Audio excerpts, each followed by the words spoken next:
Air show 2025 ಐದನೇ ದಿನ ಹಾಗೂ ಕೊನೆಯ ದಿನದಲ್ಲಿ ನಾವಿದೀವಿ. ಇವತ್ತು ಸಾರ್ವಜನಿಕರಿಗೆ ಪ್ರವೇಶ ಇರೋದ್ರಿಂದ ಸಾಕಷ್ಟು ಸಂಖ್ಯೆಯಲ್ಲಿ ಜನ ಇವತ್ತು ಬಂದು ಏರ್ ಶೋ ನೋಡ್ತಾ ಇದ್ದಾರೆ. ಸದ್ಯ ನೀವು ಗಮನಿಸ್ತಾ ಇರಬಹುದು ದೃಶ್ಯಗಳಲ್ಲಿ ಕೊನೆಯ ದಿನದ ಏರ್ ಶೋ ಪ್ರದರ್ಶನ ಆರಂಭವಾಗಿದೆ. ಅಂದ್ರೆ ಕೊನೆಯ ದಿನದಲ್ಲಿ 2 ಹಂತದಲ್ಲಿ ವೈಮಾನಿಕ ಪ್ರದರ್ಶನವನ್ನ ಆಯೋಜನೆ ಮಾಡಲಾಗಿದೆ. ಈಗ ಫಸ್ಟ್ ಶೋ ಈಗಾಗಲೇ ಆರಂಭವಾಗಿದೆ.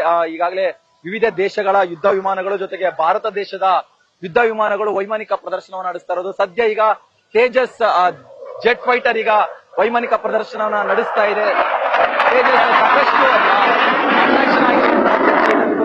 ಹೆಚ್ಚಿನ ಸಂಖ್ಯೆಯಲ್ಲಿ ಈ ತೇಜಸ್ ಜೆಟ್ ಫೈಟರ್ ನ ಒಂದು ವೈಮಾನಿಕ ಪ್ರದರ್ಶನ ನೋಡಬೇಕು ಅಂತ ಕಾಯ್ತಾ ಇದ್ರು. ಹಾಗಾಗಿ ಅದರ ಒಂದು ವೈಮಾನಿಕ ಪ್ರದರ್ಶನ ಈಗ ನಡೀತಾ ಇರುವಂತದ್ದು. ಇದಕ್ಕೂ ಮುಂಚೆ ರಷ್ಯಾದ ಸುಖಾಯ್ 57 ಜೆಟ್ ಫೈಟರ್ ಪ್ರದರ್ಶನ ನಡೆಸಿತು. ಅದಾದ ನಂತರ HAL ನ LUH ಹೆಲಿಕಾಪ್ಟರ್ ಕೂಡ ವೈಮಾನಿಕ ಪ್ರದರ್ಶನವನ್ನ ನಡೆಸಿತ್ತು. ಈಗ ತೇಜಸ್ ಜೆಟ್ ವಿಮಾನ ಈಗ ವೈಮಾನಿಕ ಪ್ರದರ್ಶನವನ್ನ ನಡೆಸ್ತಾ ಇರುವಂತದ್ದು.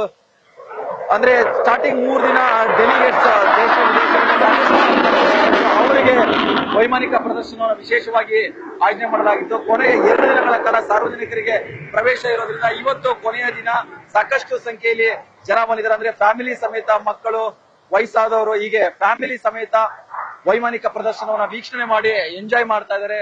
ಆಗಸದಲ್ಲಿ ಉಕ್ಕಿನ ಹಕ್ಕಿಗಳ ಒಂದು ಮೈನ ವಿರಳಿಸುವಂತಹ ಒಂದು ಸ್ಟಂಟ್ ನ ನೋಡಿ ಸಾಕಷ್ಟು ಖುಷಿ ಪಡ್ತಾ ಇದ್ದಾರೆ. ಮತ್ತೊಂದ್ ಕಡೆ ಎಕ್ಸಿಬಿಷನ್ ಕೂಡ ಸಾಕಷ್ಟು ರೆಸ್ಪಾನ್ಸ್ ಪಡ್ಕೊಳ್ತಾ ಇದೆ ಅಂತ ಹೇಳಿದ್ರೆ ಇಂಡಿಯನ್ ಆರ್ಮಿ, ನೇವಿ ಹಾಗೂ ಏರ್ ಫೋರ್ಸ್ ಅವರು ಬಳಸುವಂತಹ ವಸ್ತುಗಳಾಗಿರ್ಬೋದು ಅಥವಾ ಯುದ್ಧ ಸಾಮಗ್ರಿಗಳಾಗಿರ್ಬೋದು ಎಲ್ಲವನ್ನೂ ಕೂಡ ಪ್ರದರ್ಶನಕ್ಕೆ ಇಟ್ಟಿದ್ದಾರೆ. ಸೊ ಹಾಗಾಗಿ ಆ ಸ್ಟಾಲ್ಗಳು ಕೂಡ ಸಿಕ್ಕಾಪಟ್ಟೆ ಹೌಸ್ಫುಲ್ ಪ್ರದರ್ಶನ ಕಾಣ್ತಾ ಇದೆ. ಅಂದ್ರೆ ನಿರೀಕ್ಷೆಗೂ ಮೀರಿದಂತಹ ಜನರು ಬಂದು ಇವತ್ತು ತಮ್ಮ ಏರ್ ಶೋ ಒಂದು ಎಕ್ಸ್ಪೀರಿಯನ್ಸ್ ನ ಮಾಡ್ತಾ ಇರುವಂತದ್ದು. ಒಟ್ಟಾರೆ ಕಳೆದ 4 ದಿನಗಳಿಂದ ಒಳ್ಳೆ ರೆಸ್ಪಾನ್ಸ್ ಪಡ್ಕೊಂಡಿದೆ ಏರ್ ಶೋ. ಈಗ 5ನೇ ದಿನ ಹಾಗೂ ಕೊನೆಯ ದಿನ, ಈ ಕೊನೆಯ ದಿನ ನಿರೀಕ್ಷೆಗೂ ಮೀರಿದಂತಹ ಜನರು ಏರ್ ಶೋಗೆ ಭಾಗವಹಿಸಿ ತಮ್ಮ ಥ್ರಿಲ್ಲಿಂಗ್ ಅನುಭವವನ್ನ, ತಮ್ಮ ಥ್ರಿಲ್ಲಿಂಗ್ ಎಕ್ಸ್ಪೀರಿಯನ್ಸ್ ನ ಲೈವ್ ಆಗಿ ನೋಡಿ ಖುಷಿ ಪಡ್ತಾ ಇದ್ದಾರೆ. ಕ್ಯಾಮರಾ ಪರ್ಸನ್ ಪ್ರಶಾಂತ್ ಜೊತೆ ಭರತ್ ಕೃಷ್ಣಪ್ಪ, ನ್ಯೂಸ್ ಫಾಸ್ಟ್, ಬೆಂಗಳೂರು.